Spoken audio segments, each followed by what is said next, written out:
I'm Laura Linney. Downton Abbey has a fuckload of people. These are their problems. This is Robert Crawley. He's also known as Lord Grantham or the Earl of Grantham. Robert has a problem.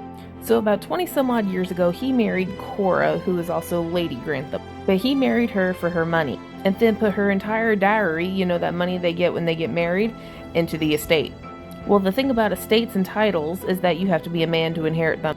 Or at least the title. The estate's a little fuzzy. But Lord and Lady Grantham had 3 girls. You have Mary, Edith, and Sybil. One is basically the Sansa, one is the Jan Brady, and the other is the Manic Pixie Dream Girl. Anyway, so because Robert had no boys, obviously he can't transfer his shit down if he dies. And that fucks everybody up because, again, Cora's dowry is tied to the estate, so if anything happens to him, they are all destitute.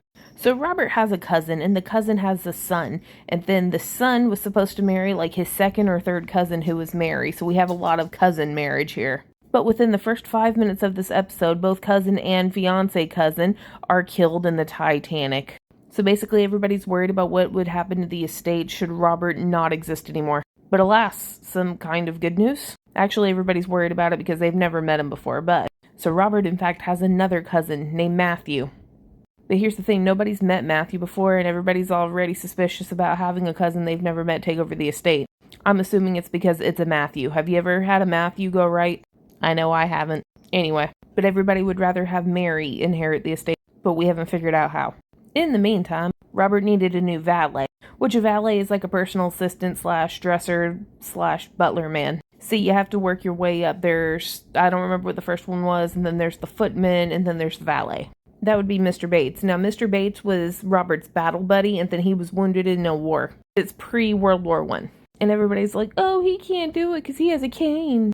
Mostly it's Thomas and what's-her-nuts. O'Brien, that was her name. Now, here's the thing. Thomas doesn't want him there because he wants to be valet, and he's been a footman a long time. I don't really understand why O'Brien doesn't want him there. And honestly, O'Brien should be happy she even has a job. Otherwise, she has to go back to living in the woods in her candy house and eating children.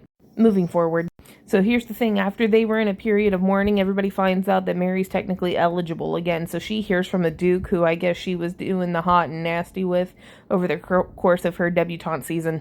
And he comes calling, and so her grandma thinks that he wants to propose, which apparently he doesn't. Instead, he has some more dastardly shit going on. So the Duke was having a torrid affair with Thomas, and at the time this was like super illegal, and he didn't want to be caught, so he came all the way there to sneak into Thomas's like drawers and steal their letters and burn. And then we never hear from him again. The end. Episode 1, 10 out of 10.